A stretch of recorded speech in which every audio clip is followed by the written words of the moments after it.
اللہ اللہ اللہ اللہ اللہ اللہ اللہ اللہ۔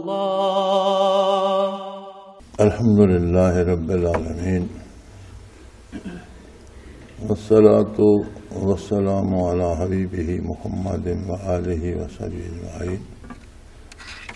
اعوذ باللہ من الشیطان الرجیم، بسم اللہ الرحمن الرحیم۔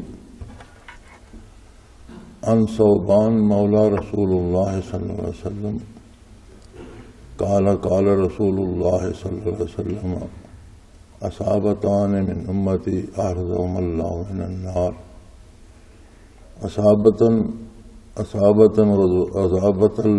لغزوۃ الہند و اصابتن تکون مع عیسی بن مریم علیہ السلام۔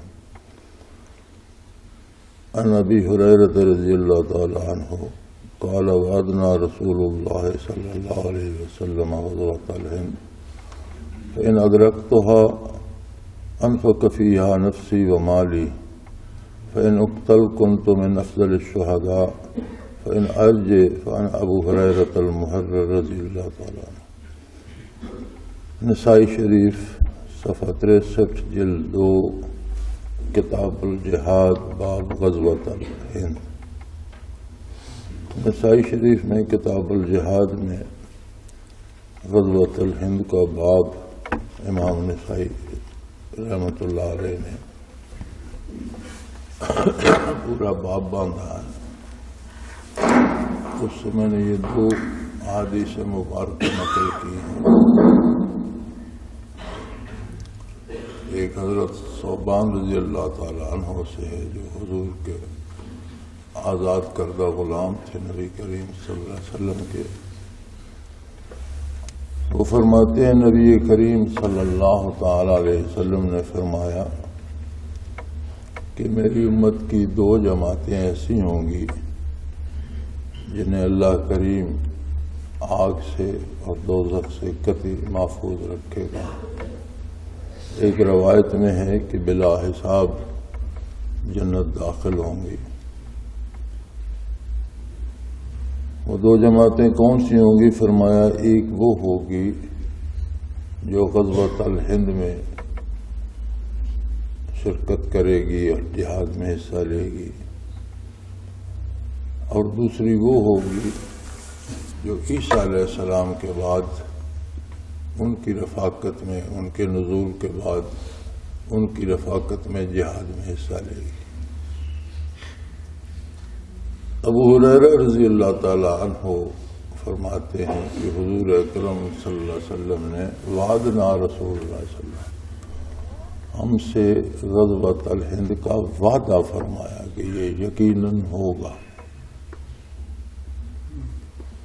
حضرت ابو ہریرہ رضی اللہ عنہ کے الفاظ ہیں وعدنا رسول اللہ صلی اللہ علیہ وسلم، رسول اللہ صلی اللہ علیہ وسلم نے ہم سے یہ وعدہ فرمایا، اور اس میں حضور صلی اللہ علیہ وسلم نے الہند کا لفظ استعمال فرمایا۔ الہند بر صغیر پہ استعمال ہوتا ہے، وہ کشمیر یا پاکستان یا بھارت یا یہ جو تقسیم ہے، اس کے علاوہ پورا جو بر صغیر ہے اس پہ الہند کا اطلاق ہوتا ہے۔ تو ابو ہریرہ رضی اللہ عنہ فرماتے ہیں کہ اگر وہ میرے زمانے میں ہو، میں ان ادرکت ہوں، اگر میں وہ وقت پاؤں تو اپنا مال بھی اس میں لگا دوں، اپنی جان بھی اس میں لگا دوں، اور اگر مارا جاؤں فنقتل، مارا جاؤں تو افضل الشہداء کہلاؤں گا، اور اگر بچ جاؤں تو لوگ کہیں گے کہ یہ ابو ہریرہ ہے جو دوزخ سے آزاد ہے، جسے دوزخ سے آزادی کا وعدہ نبی کریم صلی اللہ علیہ وسلم نے دیا ہے۔ یہ بات میں نے غالباً بہت پہلے عرض کی تھی، غالباً 90 کی دہائی کے شروع میں یہ بات ہوئی تھی۔ تو اس وقت تو لوگ حیران ہوتے تھے اور کہتے تھے کہ یہ عجیب باتیں کرتے ہیں، ایسا کیسے ہو سکتا ہے۔ لیکن اب شاید صورتحال دن بدن واضح ہوتی جا رہی ہے، اور اب شاید عام آدمی کو بھی سمجھ آتی جا رہی ہے کہ ایک نہ ایک دن یہ ٹکراؤ ہوگا۔ کب ہوگا وقت تو اللہ ہی کو معلوم ہے، لیکن اس سے جتنے بھی ہم بچتے رہیں گے یہ ہوگا، یہ قدرت کا فیصلہ ہے، رسول اللہ صلی اللہ علیہ وسلم نے خبر دی ہے، اور یہ ہوگا۔ اور اس میں دو باتیں جو ہیں وہ بہت عجیب ہیں۔ ایک بات یہ ہے کہ جو مسلمان ایمان کے ساتھ اور حق کی حمایت میں اور باطل کے مخالف جہاد کی نیت سے خلوص کے ساتھ حصہ لے گا، اللہ کریم اسے دوزخ سے بری قرار دیتے ہیں، اور شہید ہو جائے تو افضل ترین شہیدوں میں ہوگا، بچ گیا تو بھی دوزخ سے آزادی کا پروانہ اسے مل گیا۔ دوسری اس میں جو بہت خوبصورت بات ہے وہ یہ ہے کہ گمسان ہوگا لیکن فتح اسلام کو ہوگی، مسلمانوں کو ہوگی۔ اور یہ پاکستان چھوٹی سی ریاست نہیں رہے گی، یہ سارا الہند اسلامی ریاست بنے گا انشاءاللہ، اور ایک دفعہ پھر یہاں سے آیاء اسلام کی صورت پیدا ہوگی، اور روئے زمین پر پھر حق کا بول بالا ہوگا۔ اب یہ کون لوگ ہوں گے، کون سی قیادت ہوگی؟ ظاہر ہے کہ حق کی حمایت کے لیے اہل حق کی اٹھتے ہیں۔ جن لوگوں کا اپنا کردار حق کے مطابق نہ ہو وہ حق کی حمایت نہیں کیا کرتے، اور نہ ان سے اللہ کریم یہ خدمت لیا کرتے ہیں۔ یہ اہل حق کی ہوتے ہیں جو حق کی حمایت میں جان بھی دیتے ہیں اور مال بھی دیتے ہیں، ایثار بھی کرتے ہیں۔ اب اس بات کو چھوڑ دیجئے کہ وہ گنتی میں کتنے ہیں،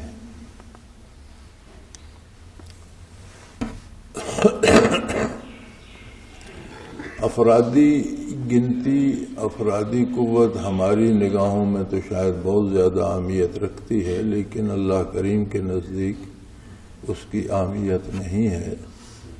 حق پر اگر کوئی ایک بندہ بھی ہو اور وہ حق پر ہو تو بے شمار لوگ جو باطل پہ ہوتے ہیں ان کے مقابل وہ بھاری ہوتا ہے۔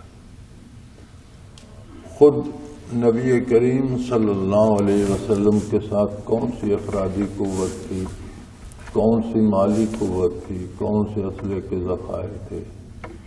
سوائے تائید باری کے کچھ بھی نہیں تھا۔ اور پھر چند خدام حضور اکرم صلی اللہ علیہ وسلم کے صحرائے عرب سے اٹھے اور دین حق کا غلبہ روئے زمین پر ہوا۔ اللہ کریم جسے توفیق دیتا گیا وہ اس میں شامل ہوتا گیا، اور یہ پھر سے ہوگا انشاءاللہ العزیز۔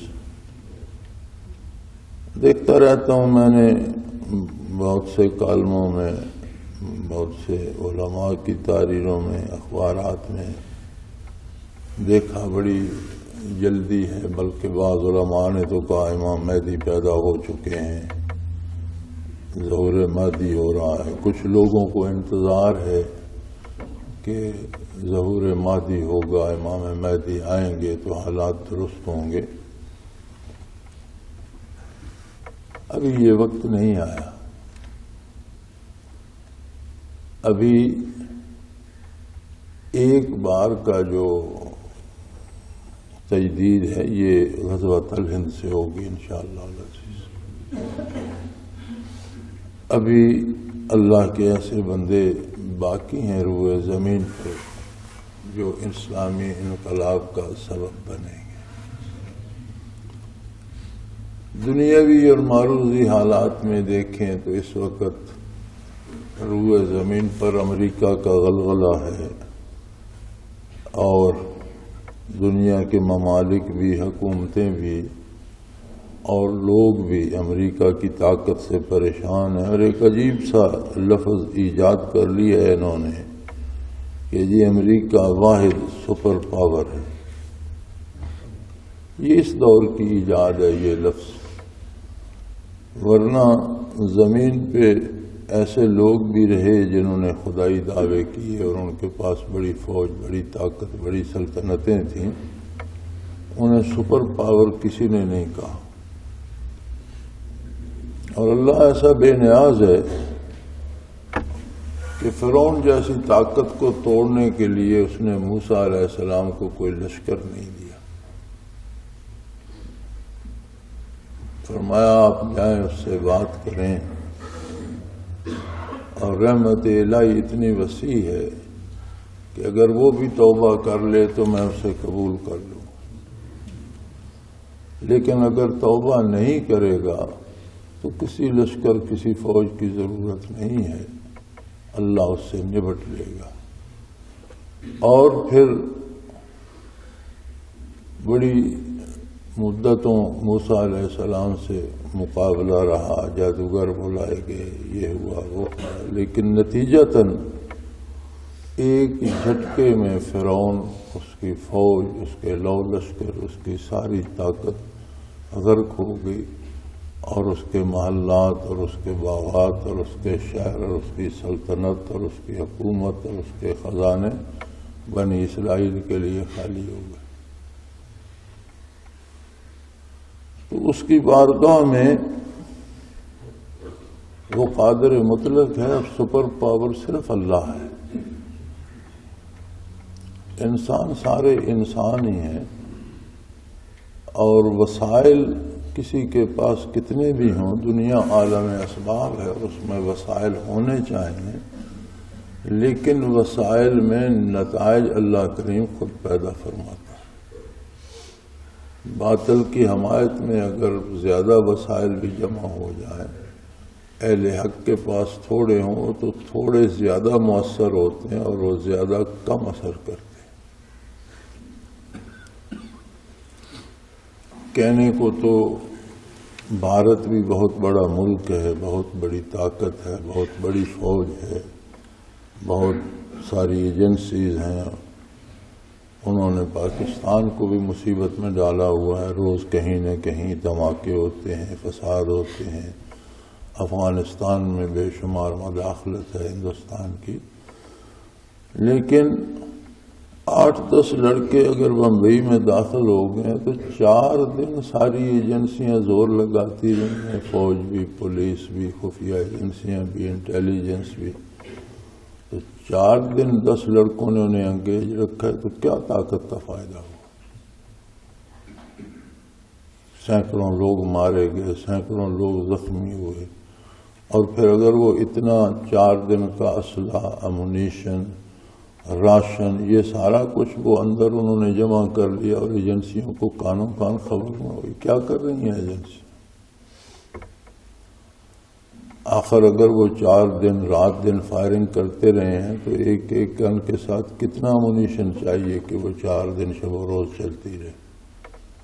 اس ہوٹل میں تو امونیشن نہیں بن رہا تھا، یہ ظاہر ہے کہ وہ لے کے ہی گئے ہوں گے، اور انہیں کسی نے ایک کیلے میں اسلحے کا ٹرک تو نہیں لے جانے دیا گیا ہوگا، وہ جمع کرتے رہے ہوں گے۔ تو کیا کرتی رہی وہ ایجنسیاں؟ اتنی بڑی طاقت، اتنی بڑی فوج، جی وہ سمندر سے آ گئے تو سمندر سے آ گئے، تو ہندوستان کی نیوی کیا کرتی رہی کہ سمندر کے راستے ڈاکو داخل ہوتے رہے اور اسے پتہ تک نہیں۔ تو قدرت کے جو کام ہوتے ہیں وہ ان اسباب و وسائل سے بالا تر ہوتے ہیں۔ دیکھا صرف یہ جاتا ہے کہ کس بندے کی کیا نیت، کیا ارادہ، کتنا خلوص ہے اس کا دین کے ساتھ۔ جو کچھ رسول اللہ صلی اللہ علیہ وسلم نے فرمایا وہ یقیناً ہوگا، ہر حال میں ہوگا۔ اس ایونٹ پہ نہیں ہوگی تو کوئی اور ایونٹ آ جائے گا، اس پہ ٹل جائے گی تو کوئی اور سبب بن جائے گا، لیکن حالات اور جو روزمرہ کے واقعات ہیں وہ ہمیں دن بدن غزوۃ الہند کے قریب کر رہے ہیں۔ لوگوں کے قول کے مطابق جو سپر پاور ہے امریکہ، امریکہ کی سپرمیسی بھی اب ٹوٹنے کو ہے۔ اب میرا ذاتی خیال تو یہ ہے کہ غزوۃ الہند سے پہلے امریکہ تقسیم ہو جائے گا۔ امریکہ میں اب وہ سکت نہیں رہی جس کے بل بوتے پہ لوگ اسے سپر پاور کہتے ہیں۔ کھانے کو نہیں مل رہا، روزگار ختم ہو رہے ہیں، معاشی طور پر تباہ ہو چکا ہے، بے شمار دنیا پہ اس نے ٹانگیں پھیلائی ہوئی ہیں۔ تو عراق کا کیا بگڑا؟ عراقی تو پہلے سے زیادہ طاقت سے دفاع کر رہے ہیں۔ کتنے لوگ شہید ہو گئے، کتنے مارے گئے، کتنے تباہ حال ہو گئے، کتنے شہر پہ اجڑ گئے، لیکن ان کی مزاحمت میں کمی تو نہیں آئی۔ افغانستان کا کیا بگڑا؟ اس کے پہاڑ بھی وہی ہیں، زمین بھی وہی ہے، وہی روکھی روٹی انہیں آج بھی میسر ہے جو امریکہ کے آنے سے پہلے تھی، اور ان کی دفاعی قوت بھی ختم نہیں ہوئی، وہ مزاحمت کر رہے ہیں۔ بگڑا ہے عراق میں بگڑا ہے یا افغانستان میں بگڑا ہے تو امریکہ کا بگڑا ہے۔ امریکہ وہ امریکہ نہیں رہا جو چڑھ دوڑا تھا۔ اب تو شاید امریکہ کے پاس واپس جانے کا راستہ بھی نہیں بچا۔ تو یہ صورتحال خود امریکہ کو جس طرف لے جا رہی ہے، امریکہ خود تقسیم ہو جائے گا انشاءاللہ۔ اور باطل کی عمر لمبی نہیں ہوتی، باطل زیادہ دیر نہیں چلتا۔ جعل الحق وزهق الباطل ان الباطل کان زہوقا۔ حق آئے تو باطل مٹ جاتا ہے، حق آیا اور باطل مٹ گیا، اس لیے کہ باطل کا مقدر ہی مٹ جانا ہوتا ہے۔ ان الباطل کان زہوقا، باطل ہوتا ہی مٹ جانے کے لیے، حق ہی قائم رہتا ہے، باطل قائم رہنے کے لیے نہیں ہوتا۔ تو جو میں عرض کرنا چاہتا ہوں، مجھے ضرورت نہیں ہے کہ لوگ یہ بات مانیں کہ ایسا ہوگا، اس سے مجھے کیا فرق پڑتا ہے؟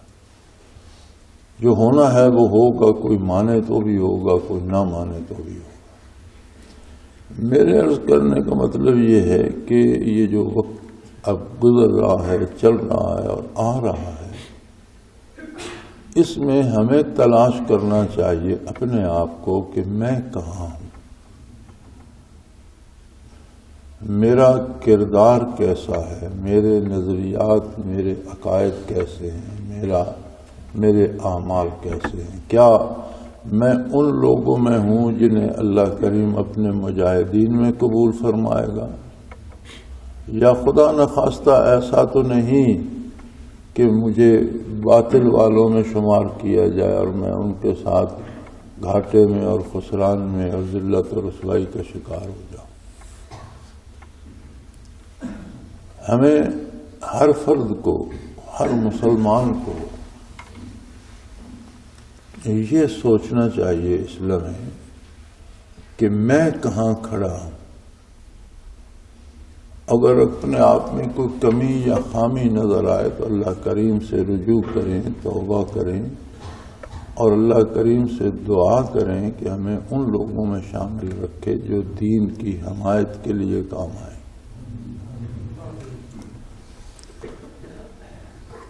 یہی ایک راستہ ہے جس میں کامیابی ہے۔ لوگ آتے ہیں، لوگ گزر جاتے ہیں، اللہ کریم کا نظام کسی کا محتاج نہیں ہے، وہ جیسے اللہ چاہتا ہے اس جگہ پہ چلتا رہتا ہے۔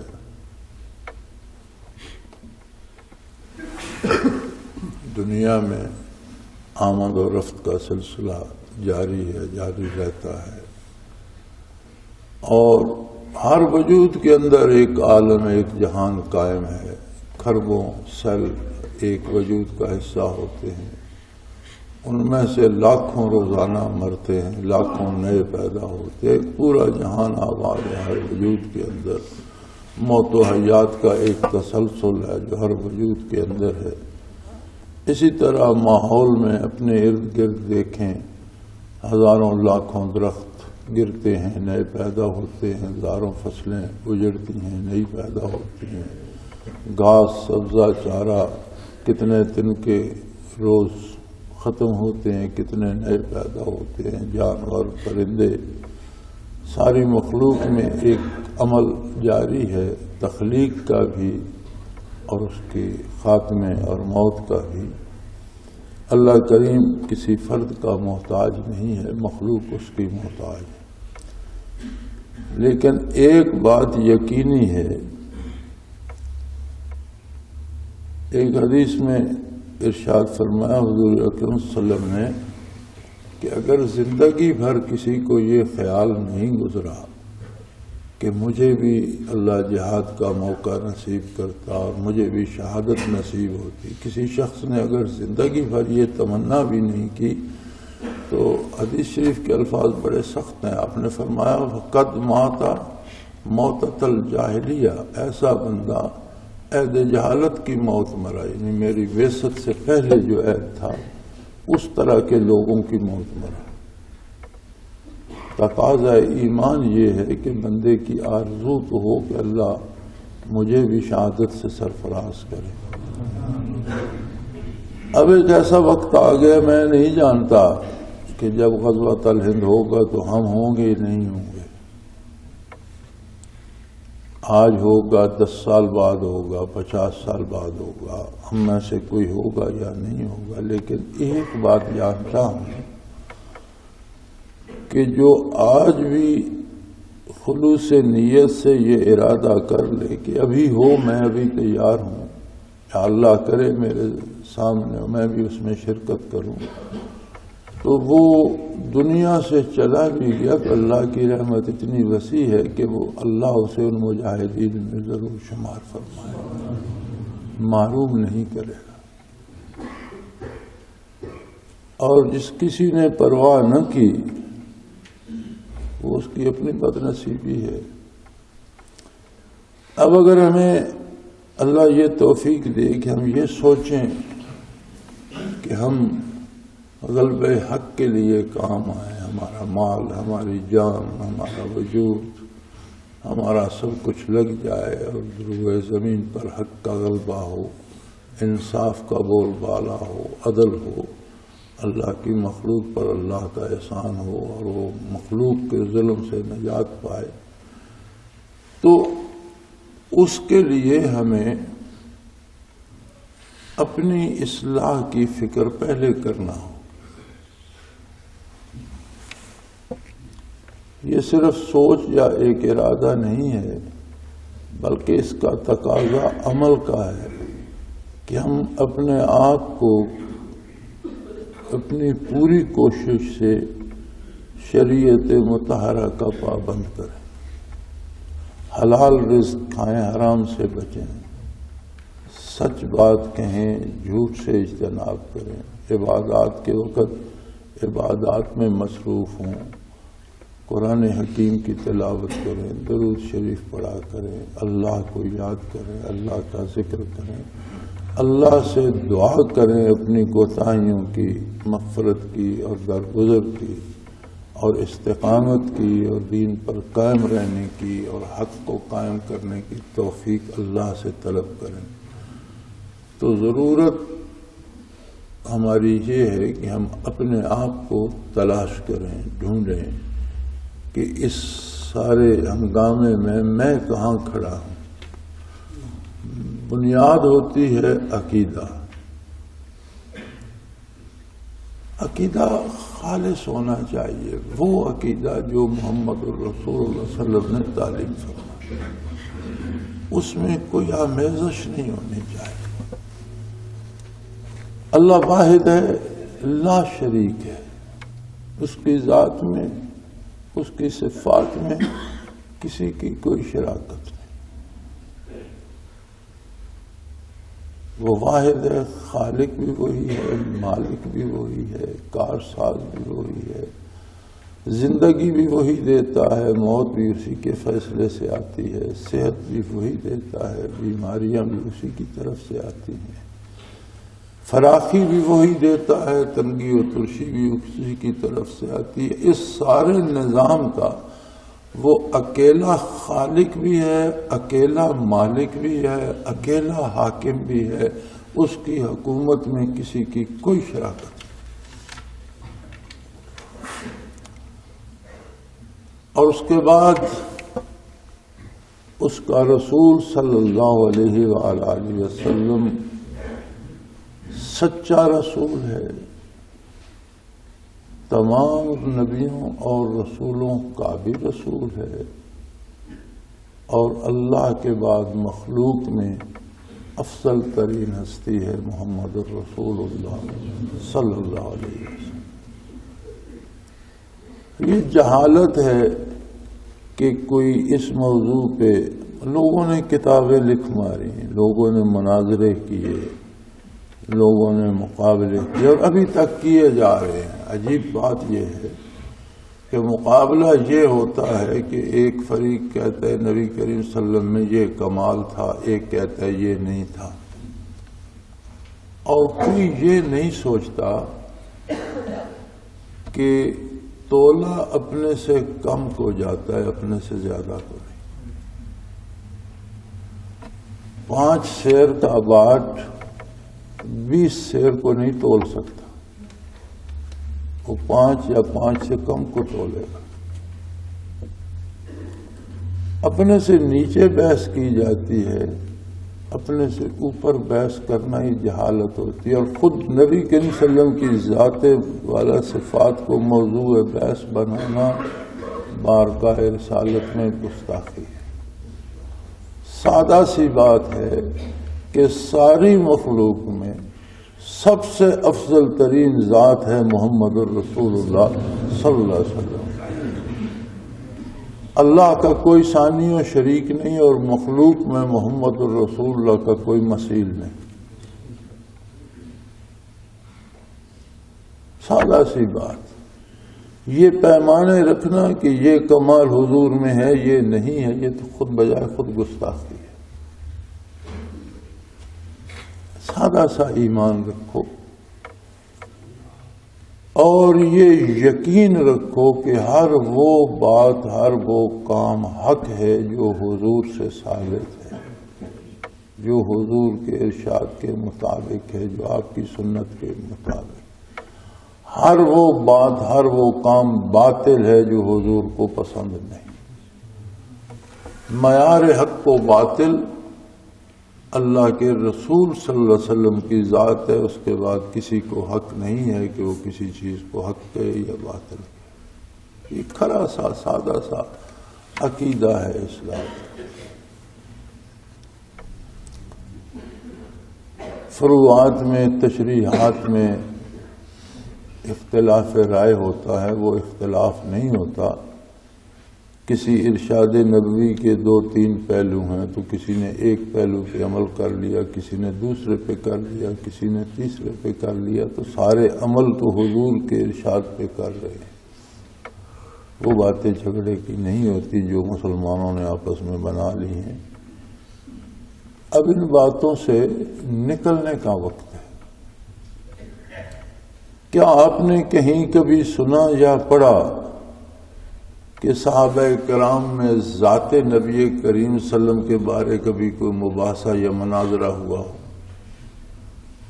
تابعین میں، تبع تابعین میں کبھی کوئی نبی کریم صلی اللہ علیہ وسلم کی ذات پر بحث مباحثہ ہوا ہو؟ تو پھر آج کے لوگ ہم کون ہیں اور ہماری کیا حیثیت ہے کہ ہم اس عظیم ذات کو موضوع بحث بنائیں؟ موضوع بحث نہ بنائیں، اس ذات پہ ایمان لائیں، حضور کے دامن کو تھامیں اور حضور کے اتباع کا حق ادا کریں پورے خلوص اور پوری محنت سے. اگر ہم اپنے ارادے میں اپنے یقین میں یہ پختگی کر لیں کہ مجھے اللہ کی اطاعت کرنی ہے، کیسے کرنی ہے؟ جیسے اس کے رسول صلی اللہ علیہ وسلم نے راستہ بتایا ہے، طریقہ اور سلیقہ بتایا ہے۔ وَمَن يُطِعِ الرَّسُولَ فَقَدْ أَطَاعَ اللَّهَ، جس نے رسول اللہ صلی اللہ علیہ وسلم کی اطاعت کی اس نے اللہ کی اطاعت کی۔ تو یہ معیار سامنے رکھ کر اپنے آپ کو دریافت کریں،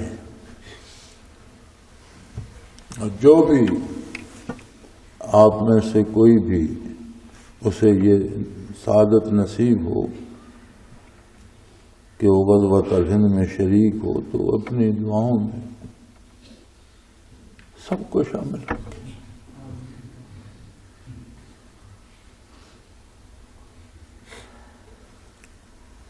وقت کی تعیین اللہ کریم کے پاس ہوتی ہے، مخلوق میں کوئی کسی کو وہ نہیں بتاتا کہ کس وقت کیا ہونے والا ہے، یہ اس کا اپنا کام ہے، اس کی اپنی کائنات ہے۔ دعا بھی اللہ کریم سے براہ راست گزارشات کرنے کا ایک بہانہ ہوتی ہے۔ دعا کا سب سے بڑا کمال یہ ہوتا ہے کہ بندہ اللہ رب العالمین سے اپنا حال دل کہہ رہا ہوتا ہے، یہ بجائے خود بڑی سعادت ہے۔ لیکن کسی کی کوئی دعا اس کے فیصلوں کو بدلتی نہیں، بلکہ جو دعائیں قبول ہوتی ہیں وہ بھی ازل سے اس کے فیصلے میں لکھی ہوتی ہے، وہ بھی تقدیر ہوتی ہے، وہ بھی اسے پتا ہے کہ فلاں دعا یہ ہوگی اور اس پر یہ اثر ہوگا۔ ہر چیز پہلے سے طے شدہ ہے، وہ جانتا ہے۔ دعا کرنا بجائے خود بہت مزے کا کام ہے۔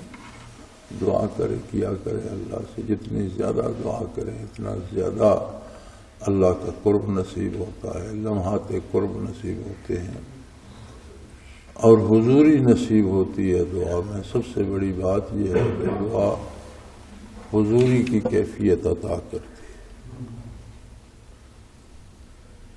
اور اس بحث کو چھوڑیں کہ دنیا میں کون کتنا بڑا ہے،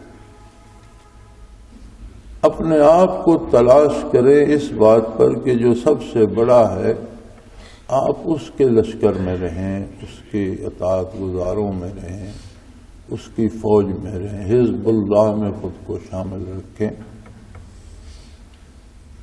آنے والا وقت ایک ایک چیز سے پردہ اٹھاتا رہے گا اور چیزیں سامنے آتی رہیں گی،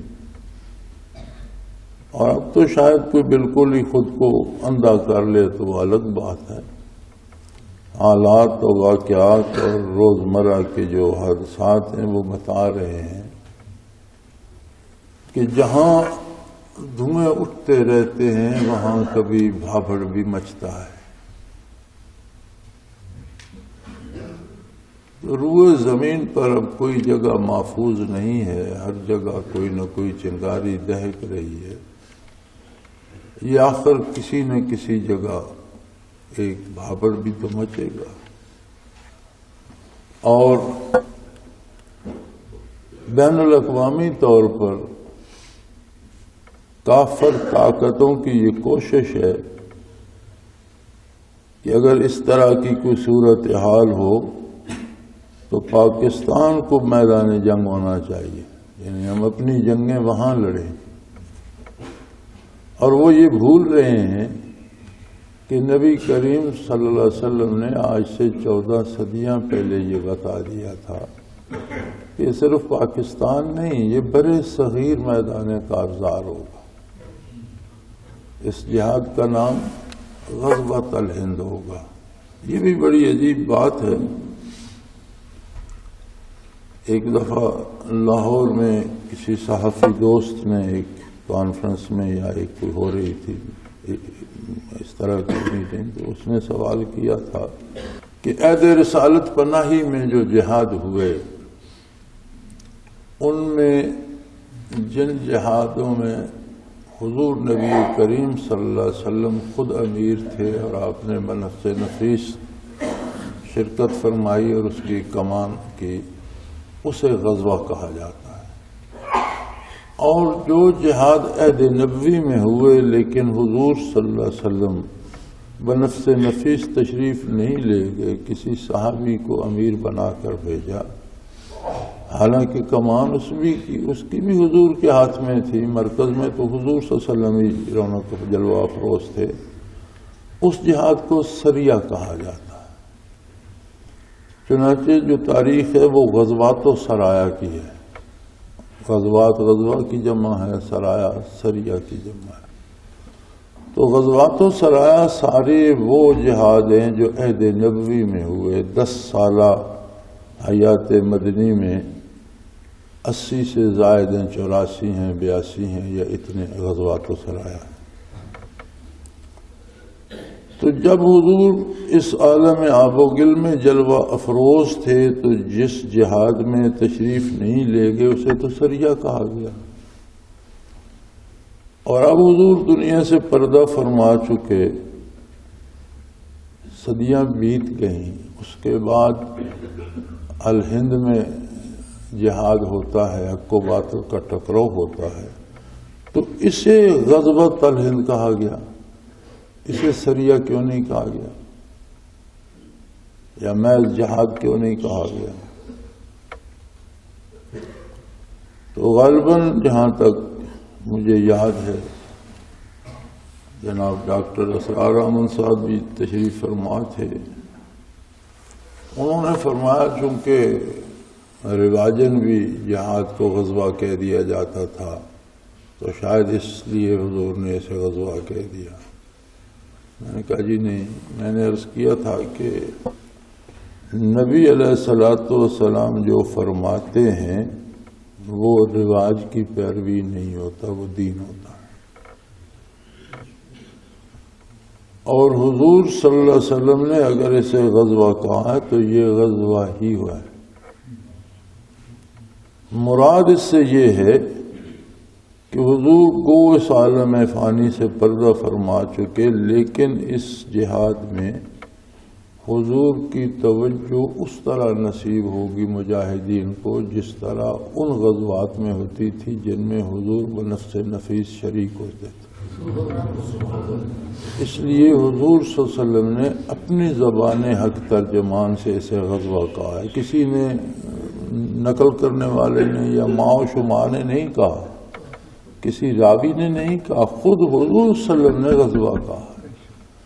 تو کتنے خوش نصیب ہوں گے وہ مجاہد جو اس کیفیت میں اس جہاد میں شریک ہوں گے۔ لیکن یہ بات میں بار بار کر رہا ہوں اور یہ بات پلے باندھ لو کہ باطل پہ جینے والے حق کی حمایت میں جانے نہیں کٹاتے، اہل حق ہی ہوتے ہیں جنہیں اللہ یہ توفیق دیتا ہے۔ پھر ایسا غزوہ جس میں نبی کریم صلی اللہ علیہ وسلم کی اتنی توجہ ہو جیسے حضور کی رفاقت نصیب ہے، اس میں شمولیت کے لیے بندے کی کچھ تیاری تو ہوگی، اس کے نظریات، اس کے عقائد اور اس کے اعمال، یہی اس کی تیاری ہے۔ توپ و تفنگ تیاری نہیں ہے ان غزوات کی، اسباب و وسائل ضروری ہیں، یقینی ہیں، لیکن وہ اپنے وقت آنے پہ وہ کام ہوں گے۔ اسباب و وسائل تو وہ جمع کریں گے جنہیں یہ سعادت شراکت کی نصیب ہوگی۔ پہلے اپنے آپ کو اس قابل بنائیے کہ اگر وہ وقت آئے تو ہمیں اللہ اہل حق کے ساتھ شامل ہونے کی توفیق عطا کرے۔ ایسا نہ ہو کہ نام کے تو ہم مسلمان ہوں لیکن اس وقت ہم باطل کی حمایت کر رہے ہوں، ایسے بھی ہوں گے لوگ۔ تو اللہ اس صورتحال سے اپنی پناہ میں رکھے۔ جو لوگ زندگی احکام الہی کے مطابق بسر کرتے ہیں اور جن کا ایمان مضبوط ہے، جنہیں اللہ پہ یقین و اعتماد ہے اور جنہیں نبی کریم صلی اللہ علیہ وسلم پہ اعتماد نصیب ہے، فکر نام کی کوئی چیز ان کی زندگی میں نہیں ہوتی۔ یہ جتنی فکریں ہیں یہ اطاعت الہی سے ہٹ کر چمٹتی ہیں۔ جو اطاعت حق پہ قائم ہوتا ہے اسے فکر کس بات کی؟ زندہ رہا تو مزید اطاعت کرے گا، موت آ گئی تو اللہ اسے قبول کر لے گا، تو فکر پھر کس بات کی؟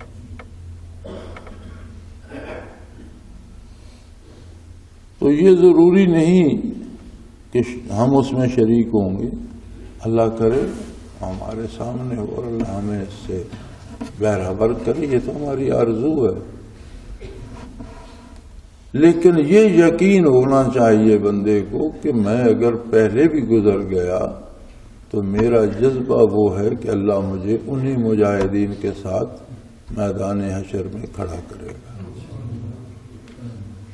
سو اپنے کردار پہ نظر رکھیے، اپنے معمولات کو دیکھیے، اپنے نظریات کو دیکھیے اور اپنے آپ کو ہمہ تن نبی کریم صلی اللہ علیہ وسلم کا غلام ثابت کیجیے۔ ساری سعادتیں، ساری بھلائیاں اسی شخص کی منتظر ہیں جو حضور صلی اللہ علیہ وسلم سے عہد وفا نبھاتا ہے۔ وآخر دعوانا ان الحمدللہ رب العالمین۔ الحمدللہ رب العالمین والصلاة والسلام علی اللہم ربنا لا تقتلنا بغضبک ولا تهلكنا بعذابک واعف عنا قبل ذلك۔ اللہم ربنا لا تسلط علینا من لا يرحمنا انت ولینا فی سفرنا وعدلنا فی مالنا انت ولینا فی الدنیا والآخرہ توفنا مسلمین وعلیکنا بالصالحین۔ اللهم انصر الاسلام والمسلمین، اللهم ايد الاسلام والمسلمین، اللهم اعز الاسلام والمسلمین۔ اللهم ربنا لا تزغ قلوبنا بعد إذ هديتنا وهب لنا من لدنك رحمة إنك أنت الوهاب۔ اللهم ربنا عليك توكلنا في جميع أمور الدنيا والدين، اللهم ربنا سهل لنا أمورنا كلها، رب يسر رب يسر رب يسر ولا تعسر وتمم بالخير۔ اللهم ربنا انزل علينا من السماء ماء مباركا نافعا غير ضار نافعا غير ضار نافعا غير ضار، هو الذي ينزل الغيث من بعد ما قنط وينشر رحمته وهو الولي الحميد وهو الولي الحميد وهو الولي الحميد۔ اللهم ربنا لا تؤاخذنا إن نسينا واخطأنا، ربنا ولا تحمل علينا إصرا كما حملته على الذين من قبلنا، ربنا ولا تحملنا ما لا طاقة لنا به، واعف عنا واغفر لنا وارحمنا أنت مولانا فانصرنا على القوم الكافرين۔ وصلى الله تعالى على حبيبه محمد برحمته۔ اللہ اللہ اللہ اللہ اللہ اللہ اللہ اللہ۔ حضرت امیر محمد اکرم آبان مد ذلہ العالی دارالعرفان منارہ ضلع چکوال میں سالہ سال سے قرآن و حدیث کے اوپر خطابات کر رہے ہیں اور سلسلہ نقشبندیہ اویسیہ کے مطابق لوگوں کو ذکر الہی کی تربیت دے رہے ہیں۔ وہ قرآن پاک کی تفسیر ترتیب وار بیان کر رہے ہیں۔ تفسیر قرآن کو وہ موجودہ ملکی اور بین الاقوامی حالات کے مطابق بیان کرتے ہیں۔ موٹر وے سے کلر کہار کے انٹرچینج سے نکلتے ہوئے، کلر کہار کی جھیل سے ہوتے ہوئے، میانی، بوچھال اور نور پور سے گزرتے ہوئے دارالعرفان منارہ پہنچ سکتے ہیں۔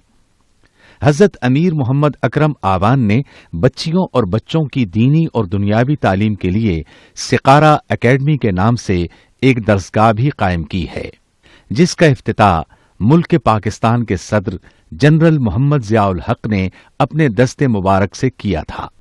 وہ تمام احباب جو اسلام کی طلب رکھتے ہیں ان سے گزارش ہے کہ دارالعرفان منارہ ضلع چکوال میں امیر محمد اکرم آوان صاحب کے خطابات سے مستفید ہوں۔